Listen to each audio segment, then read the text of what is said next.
প্রিয়াঙ্কা টিব্রেওয়াল তিনি কি রাজনৈতিকভাবে নাকি ব্যক্তিগত ক্যাপাসিটিতে এই ঘটনা ঘটিয়েছেন? আমরা বিজেপির বিরোধী, রাজনৈতিক বিরোধিতার জায়গায়, কিন্তু কালকে সকালে যে ঘটনা ঘটেছে সেই ঘটনা প্রত্যেকে জানেন, প্রত্যেকে দেখেছেন। একটা অরাজক বিশৃঙ্খল পরিবেশ তৈরি করার প্রচেষ্টা। প্রাক্তন বিধায়ক স্বর্ণকমল সাহা এবং আমাদের পরিষদীয় দলের অন্যতম ডেপুটি লিডার সন্দীপন সাহার বাড়ির সামনে অন্য বিধানসভা ক্ষেত্র থেকে লোক নিয়ে এসে সকালবেলা 8:30টার সময় থেকে একটি অরাজক পরিস্থিতি সৃষ্টি করার চেষ্টা করা হয়।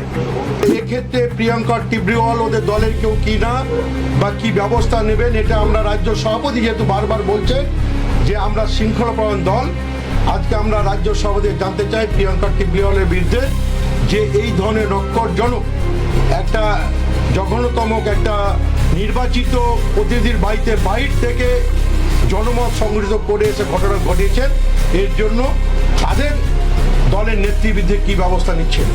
বিজেপির অনুমোদিত ঘটনা হলে একরকম, বিজেপির অনুমোদিত ঘটনা না হলে একরকম।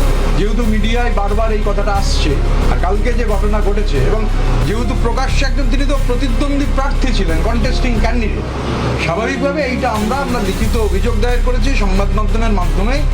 আমি আবার বলেছি যে সই আমরা জমা দিয়েছি। বিধানসভার অধিবেশন 18 তারিখ হবে, সংবাদ মাধ্যমও থাকবে, আমরাও থাকবো, বিধায়করাও থাকবেন। আমি বলেছি সংখ্যাটা বাড়তে থাকবে। আমি সেই ন্যারেটিভ থেকে কিছু বলতে পারবো না, এটুকু বলতে পারি গত 7 দিনে কারুর সঙ্গে কোনো কথা হয়নি। স্বাভাবিকভাবে এখন সাংসদরা কি করবেন সেটা আমি তো বলতে পারি না, আর সাংসদদের সঙ্গে কারুর সঙ্গেই আমার গত 7 দিনে কোনো কথা হয়। আমরা আজকে এখানে আমাদের পরিষদীয় দলের পক্ষ থেকে এখানে জাভেদ আহমেদ খান, এখানে মোহাম্মদ গোলাম রব্বানি, এখানে আকরুজ্জামান, প্রসূন ব্যানার্জি, রেয়াত হোসেন সরকার এবং আমরা আজকে এখানে সন্দীপন সাহা তার বাড়িতে আমরা এখানে এসেছি। প্রাক্তন বিধায়ক স্বর্ণকমল সাহা তারই বাড়িতে আমরা বসে রয়েছি। আপনারা সকলেই জানেন, দেখেছেন যে গতকাল এন্টালি বিধানসভা কেন্দ্রে বিজেপির যিনি প্রার্থী ছিলেন, পরাজিত প্রার্থী প্রিয়াঙ্কা টিব্রেওয়ালের নেতৃত্বে প্রাক্তন বিধায়ক স্বর্ণকমল সাহা এবং আমাদের পরিষদীয় দলের অন্যতম ডেপুটি লিডার সন্দীপন সাহার বাড়ির সামনে অন্য বিধানসভা ক্ষেত্র থেকে লোক নিয়ে এসে সকালবেলা 8:30টার সময় থেকে একটি অরাজক পরিস্থিতি সৃষ্টি করার চেষ্টা করা হয়। আমরা ইতিমধ্যেই সন্দীপন গতকালই নিউ মার্কেট থানায় ফর্মাল কমপ্লেন করা হয়েছে। আমরা এই ঘটনার তীব্র নিন্দা করছি এবং অবিলম্বে দোষীদের বিরুদ্ধে ব্যবস্থা গ্রহণের দাবি জানাচ্ছি। এবং এটাও সঙ্গে সঙ্গে জানতে চাইছি যে অরাজক ঘটনা গতকাল ঘটেছে, এই যে অরাজক ঘটনা যিনি ঘটালেন, যার নেতৃত্বে ঘটল, আমরা মনে করি যে এই ঘটনা একেবারে অনভিপ্রেত।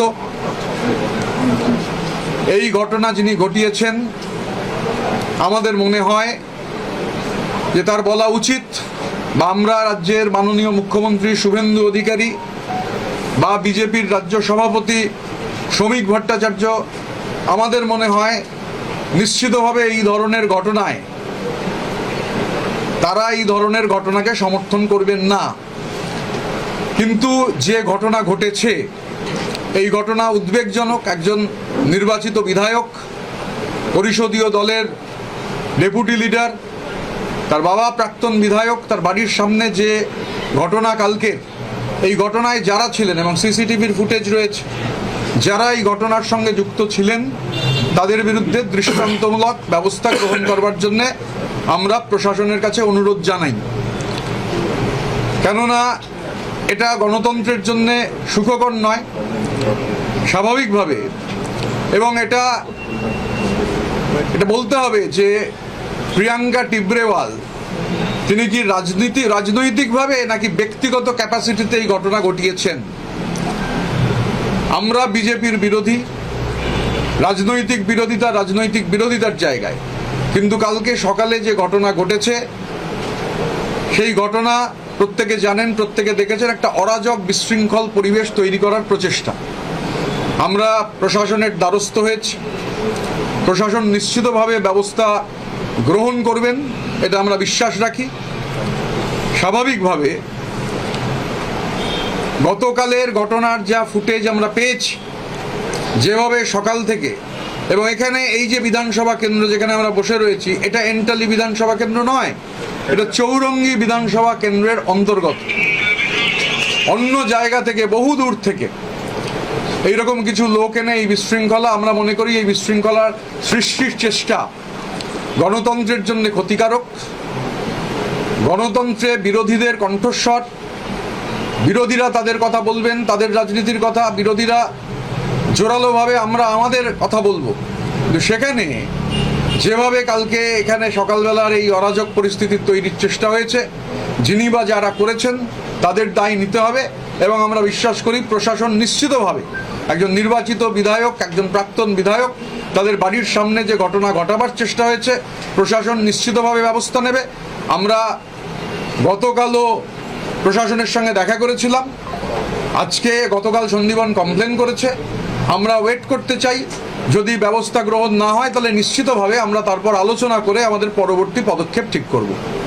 আপনারা তো কালকে দেখা করেছেন প্রশাসনের সঙ্গে, কোনো আশ্বাস পেয়েছেন? লালবাজারে গিয়েছিলেন, কালকে কমপ্লেন দেখা করা হয়েছে, প্রশাসনের সঙ্গে কথা হয়েছে। এবার স্বাভাবিকভাবে প্রশাসনকেও তো কিছুটা সময় দিতে হবে, তারপরে যা হবে আমরা আলোচনা করে আমাদের পরবর্তী পদক্ষেপ আমরা ঠিক করব। আপনি তো বলবেন। আমরা আজকে আপনাদের মাধ্যমে রাজ্যের বিজেপির যিনি সভাপতি শ্রমিক ভট্টাচার্য মহাশয় খুব ভালো ভালো কথা বলছেন, সংবাদ মাধ্যমে আপনাদের মাধ্যমে বাংলার মানুষের কাছে ভালো ভালো কথাবার্তা দিচ্ছেন। আমি আপনাদের মাধ্যমে রাজ্য বিজেপি সভাপতিকে জানতে চাই যে আমাদের কৈশ দলের সহনেতা বিধায়ক সন্দীপন সাহার বাড়িতে যেভাবে অন্য এলাকা থেকে এসে প্রিয়াঙ্কা টিব্রিওয়াল, যিনি এন্টালি বিধানসভা কেন্দ্রের বিজেপির মনোনীত প্রার্থী ছিলেন, তিনি যে ধরনের নক্করজনক ঘটনা এবং কাণ্ড ঘটিয়েছেন, এর জন্য দলগতভাবে কোনো ব্যবস্থা নেবেন কি না। ওনারা বিভিন্ন সময় বলে থাকে যে এটা আমাদের কেউ নয়, প্রিয়াঙ্কা টিব্রিওয়াল বিভিন্ন ক্ষেত্রে যখন কোনো ঘটনা ঘটছে বলছে এটা জনরস, এদের সঙ্গে বিজেপির কোনো সম্পর্ক নেই। তাহলে এক্ষেত্রে প্রিয়াঙ্কা টিব্রিওয়াল ওদের দলের কেউ কি না, বা কি ব্যবস্থা নেবেন, এটা আমরা রাজ্য সভাপতি যেহেতু বারবার বলছেন যে আমরা শৃঙ্খলাপরায়ণ দল, আজকে আমরা রাজ্য সভাপতি জানতে চাই প্রিয়াঙ্কা টিব্রিওয়ালের বিরুদ্ধে যে এই ধরনের নক্করজনক একটা জঘন্যতম একটা নির্বাচিত প্রতিনিধির বাড়িতে বাইর থেকে জনমত সংগঠিত করে এসে ঘটনা ঘটিয়েছেন, এর জন্য তাদের দলের নেতৃবৃন্দে কী ব্যবস্থা নিচ্ছেন। অপরদিকে রাজ্যের যিনি প্রশাসক, আমাদের রাজ্যের মুখ্যমন্ত্রী শুভেন্দু অধিকারীর কাছে আমাদের প্রশ্ন থাকবে। উনি যখন বলেন যে আইনের পথে চলবে, এবং বিভিন্ন জায়গায় দেখছি যে আমাদের কর্মীরা সামান্যতম কোথাও ভুল বা কিছু করে থাকলে তাদের রাস্তায় মাজায় দড়ি বেঁধে তাদেরকে প্রিজন ভ্যানে তোলা হচ্ছে। আমরা ইতিমধ্যেই এই ঘটনা আমরা প্রশাসনের নলেজে এনেছি, আমরা লিখিত এফআইআর দায়ের করেছি। শুভেন্দু অধিকারী আমাদের বিধানসভার সকলের নেতা, উনি রাজ্যের মুখ্যমন্ত্রী, একজন বিধায়ক এবং প্রাক্তন বিধায়কের যেভাবে তার সম্মানকে মানহানি করা হয়েছে, আমরা যে এফআইআর করেছি, এই এফআইআরের সমর্থনে রাজ্যের মুখ্যমন্ত্রী কি ব্যবস্থা নিতে চায় আমরা এটা জানতে চাই। কারণ অন্য দলেরা কিছু বিশৃঙ্খলা করলে সঙ্গে সঙ্গে তাদের মাজায় দড়ি পড়বে, তাদের গ্রেপ্তার করবে, তাদের লকআপে নিয়ে যাওয়া হবে। এই ক্ষেত্রে রাজ্যের যিনি মুখ্যমন্ত্রী, যিনি সব জায়গায় বলছে আইনের শাসন হবে, এখানে আইনের শাসন কিভাবে উনি প্রতিষ্ঠিত করেন, প্রিয়াঙ্কা টিব্রিওয়াল সহ তার যে দলবল, আপনাদের বিভিন্ন সংবাদ চ্যানেলের মাধ্যমে আমরা বাংলার মানুষ দেখেছে, দেশের মানুষ দেখেছে, যিনি বিজেপির প্রতিদ্বন্দ্বী প্রার্থী ছিলেন, তিনি গাধার ওপর একজন প্রাক্তন দীর্ঘদিনের বিধায়ক, তিনি বামফ্রন্টের আমলে দীর্ঘদিন বিধায়ক হয়েছেন, তৃণমূলের আমলে বিধায়ক হয়েছেন। এবার তার সুযোগ্য সন্তান সন্দীপন সাহা বিধায়ক হয়েছেন এবং আমাদের তৃণমূল পরিষদ দলের উনি সহনেতা হয়েছেন। একজন জনপ্রতিনিধির বাড়িতে যে নক্করজনকভাবে বিজেপির নেত্রী, বিভিন্ন সময় আমি তাকে মুখ্যমন্ত্রীর মঞ্চেও দেখেছি, এই জায়গায় মুখ্যমন্ত্রী তার বিরুদ্ধে কি ব্যবস্থা নেন, আপনাদের মাধ্যমে ওনার কাছে আমাদের আবেদন থাকলো, আপনি কি ধর্ম পালন বলে ওটাকে, রাজধর্ম, এই ক্ষেত্রে পালন করবেন কিনা আমরা দেখতে চাই। আর আমরা লিখিত অভিযোগ করেছি, এই অভিযোগের ভিত্তিতে যদি কোনো ব্যবস্থা না নেয়, আমরা 7 দিনের মধ্যে পরিষদ দল আমরা একত্রিত হয়ে এর বিরুদ্ধে আমরা জনমত সংগ্রহ করে বৃহত্তম আন্দোলনে যাব, এইটুকু আপনাদের জানিয়ে রাখলাম। আপনারা কি মনে করেন এটা কণ্ঠরোধ করার জন্যই বিজেপির পক্ষ থেকে এটা করা হলো, বা কেউ মানে যেহেতু আপনারা বিজেপির বিরুদ্ধে সরব, যেহেতু আপনারা বিজেপির বিরুদ্ধে রাস্তায় নামছেন, সেই কারণে আপনাদের কণ্ঠরোধ করার জন্যই কি এরকম একটা? না, প্রথম কথা হচ্ছে যে এই ঘটনাটা আমরা তো সেটাই জানতে চাই। রাজ্যের মাননীয় মুখ্যমন্ত্রী, তিনি রাজ্যের প্রশাসক, তার কাছে যেমন জানতে চাই, তিনি বিজেপিরও নেতা, আর বিজেপির রাজ্য সভাপতি শ্রমিকবাবুর কাছেও জানতে চাই। আক্রুদা যে কথাটা বললেন, ওরা যেহেতু বলছেন, মানে বারবার যে কথা শোনা যাচ্ছে, এই ঘটনাটাকে বিজেপি অনুমোদন করছে কি করছে না, এইটা আমরা আগে জানতে চাই। যেটা বিজেপির অনুমোদিত ঘটনা, বিজেপির অনুমোদিত ঘটনা হলে একরকম, বিজেপির অনুমোদিত ঘটনা না হলে একরকম। যেহেতু মিডিয়ায় বারবার এই কথাটা আসছে, আর কালকে যে ঘটনা ঘটেছে, এবং যেহেতু প্রকাশ্যে একজন, তিনি তো প্রতিদ্বন্দ্বী প্রার্থী ছিলেন, কন্টেস্টিং ক্যান্ডিডেট, স্বাভাবিকভাবে এইটা আমরা লিখিত অভিযোগ দায়ের করেছি, সংবাদ মাধ্যমের মাধ্যমে আমরা এটাও জানতে চাইছি। तो पूछे, आज जिस तरह से कल हमला किया गया उनके घर के बाहर में, जो प्रोटेस्ट किया गया, गधा लाया गया था वहाँ पे, उसमें स्वर्णरा का फोटो लगाया गया था, जबकि बीजेपी ये कंटिन्यू बोल रही है कि जो भी पब्लिक आउटरीच हो रहा है उसमें बीजेपी का नहीं, जनता का हाथ है, जनता का गुस्सा है। तो ये, और लेकिन कल के प्रोटेस्ट में प्रियंका टिब्रेवाल मौजूद थी, इनके अगेंस्ट में खड़ी थी, हार गई है। इसके बारे में क्या बोलेंगे आप? तो पब्लिक आउटरीच अगर है, तो पब्लिक आउटरीच में वो क्या कर रही थी? तो पब्लिक आउटरीच में वो क्या पब्लिक के तहत शामिल हुई? ये जो असेंबली कॉन्स्टिट्यूएंसी जहाँ पर संदीपन का घर है, ये इंटली असेंबली कॉन्स्टिट्यूएंसी के तहत नहीं है, ये चौरंगी असेंबली कॉन्स्टिट्यूएंसी के तहत है। बाहर से कुछ लोगों को इकट्ठा करके उन्होंने ये काम किया। तो इसीलिए हम लोग ये पूछते हैं कि बीजेपी स्टेट प्रेसिडेंट बार बार ही बोल रहे हैं, जो मीडिया में आ रहा है, जो बोल रहे हैं, और कल जो हुआ, क्योंकि कल तो बीजेपी का एक कंटेस्टिंग कैंडिडेट लीडर वो मौजूद थे, इसीलिए हम लोग पूछ रहे हैं आप लोगों के जरिए से कि ये जो हादसा कल हुआ, इसका पार्टी का रैमिफिकेशन है कि नहीं है बीजेपी पार्टी का। तो हम लोग आप लोगों का जरिए से, और जहां कंप्लेन करने का सवाल है, ऑलरेडी संदीपन कंप्लेन कर चुके हैं, हम लोग भी एडमिनिस्ट्रेशन के साथ कल मिले थे, हम लोग देखेंगे क्या कार्रवाई होता है, फिर हमारा जो कार्यक्रम हम लोग तैयार करेंगे। कल आप लोग जब विधानसभा में बैठक कर रहे थे, आपके कैंप से कुछ विधायकों ने निकलकर ये कहा है कि ममता बनर्जी को सिर्फ चीफ एडवाइजर बना दिया जाए, इस पर सहमति नहीं है। उनको ये इंप्रेशन दिया गया था कि पार्टी की लीडर ममता बनर्जी ही थी और रहेगी, और इसलिए उन्होंने साइन किया। इस पर क्या कहेंगे? मैं एक ही बात कहूँगा, जहाँ तक हमारे आंकड़ा का सवाल है, वो आंकड़ा बढ़ता जाएगा। जो आंकड़ा हम लोग प्रेजेंट किए थे 2/3 से ज़्यादा, काफ़ी सारे ज़्यादा, वो जो आंकड़ा है, जब आप लोग से मिलेंगे, विधानसभा का अधिवेशन जो होगा, वो आंकड़ा ऊपर जाएगा और आगे जाएगा। Absolutely, there is no question of dropping. In fact, I won't name. Let's wait and watch. As the thing progresses, you will see. It's a question of the MLAs.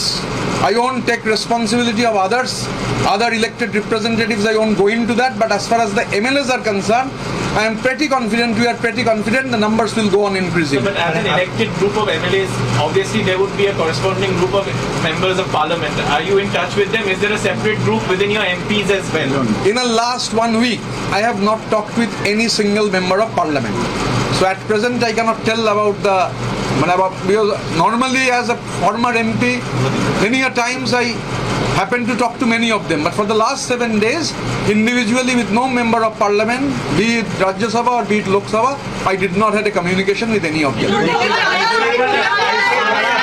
लेकिन दादा बहुत से टीएमसी सांसद हैं, वो भी आप ही की बात कर रहे थे कि अभिषेक पार्टी नहीं चल पा रही थी, तो क्या उनसे आप संपर्क नहीं करेंगे जो आप ही की बात से इत्तेफाक रखते हैं? नहीं, मैं बोला पिछले 7 दिन में मेरे साथ कोई कम्युनिकेशन नहीं हुआ। शायद आप लोग जिनका बात कहना चाहते हैं वो बुजुर्ग है, मेरे साथ बहुत अच्छा रिलेशन है, मगर पिछले 7 दिन में बात नहीं हुआ। আপনাদের যে সই, সেই সই করা মানুষটা আপনার সঙ্গেই থাকবেন, এটা নিয়ে কি আপনি নিশ্চিত? কারণ গতকাল দু একজন প্রশ্নটা আমার সঙ্গে না, প্রশ্নটা আমাদের সঙ্গে। আমি আবার বলেছি যে সই আমরা জমা দিয়েছি, বিধানসভার অধিবেশন 18 তারিখ হবে, সংবাদ মাধ্যমও থাকবে, আমরাও থাকবো, বিধায়করাও থাকবেন। আমি বলেছি সংখ্যাটা বাড়তে থাকবে। दादा करीब 20 सांसद ऐसे हैं जो कि ये इच्छा जाहिर कर रहे हैं कि उन्हें बीजेपी में शामिल होना है, क्या ऐसी कोई पॉसिबिलिटीज है? मैं आपको कहा कैटेगोरिकली कि मुझे ऐसा, मैंने जो लोकसभा या राज्यसभा के एमपी लोग हैं, पिछले 7 दिन में किसी से भी मेरा कोई बात नहीं हुआ है। तो बात नहीं होने से मैं तो बोल नहीं पाऊंगा। मीडिया में मीडिया का जरिए, मीडिया का जो रिपोर्ट से मीडिया का जरिए, बंगाली में एक कहावत है कि गल्पेर गरु गाछे उठे। तो मीडिया बहुत सारे समय में मीडिया अपना जो नैरेटिव है वो नैरेटिव चलाने का कोशिश कर रहा है, मगर जहाँ तक हम लोग बिजी थे, ये जहाँ तक हमारा परिषदीय दल का सवाल है, हम लोग के साथ किसी का कोई अभी तक बात नहीं हुआ है। होने वाली, क्या उसमें अगर बुलाया गया तो आप लोग वहाँ जाएंगे? আমি এটা যেটা বলি যে দেখুন, আমাদের যে সাংসদরা রয়েছেন, আমি যেহেতু সাংসদ ছিলাম, প্রায় সবার সঙ্গেই আলাপ রয়েছে, বেশিরভাগের সঙ্গেই ভালো সম্পর্ক রয়েছে, কিন্তু গত 7 দিনে কারুর সঙ্গে ব্যক্তিগতভাবে আমার কোনো কথা হয়নি। স্বাভাবিকভাবে আমিও টিভিতে দেখেছি মিডিয়ার ন্যারেটিভ তৈরি হচ্ছে, মিডিয়ার মতো ন্যারেটিভ তৈরি করছে, মিডিয়া প্রশ্নের জাগলারি করছে, ঠিক আছে, এটা মিডিয়ার কাজ, কিন্তু আমি সেই ন্যারেটিভ থেকে কিছু বলতে পারবো না। এটুকু বলতে পারি গত 7 দিনে কারুর সঙ্গে কোনো কথা হয়নি। স্বাভাবিকভাবে এখন সাংসদরা কি করবেন সেটা আমি তো বলতে পারি না, আর সাংসদদের সঙ্গে কারুর সঙ্গেই আমার গত 7 দিনে কোনো কথা হয় না। সাংসদরা বলছেন বিধানসভার অভ্যন্তরে আপনারা যেটা করে দেখাতে পেরেছিলেন তারা সেটা করে দেখাতে চান, তারা যদি যোগাযোগ করে আপনারা কি পাশে থাকবেন? প্রথম কথা, এই সাংসদরা কাকে বলেছেন আমি তো জানি না, আমাদের কাউকে বলেছেন বলে আমার মনে হয় না। তো স্বাভাবিক এটা সাংসদদের বিষয়। এখানে যেমন লেজিসলেটিভ পার্টি আছে, ওখানেও দুটো হাউসের দুটো আলাদা আলাদা পার্লামেন্টারি পার্টি রয়েছে, তো এটা সাংসদরা বলতে পারবেন। এবং কেউ যদি আমাদের ফোন করেন, আমরা কি ফোন ধরবো না? নিশ্চয়ই ফোন ধরবো। দাদা, আচ্ছা, আমি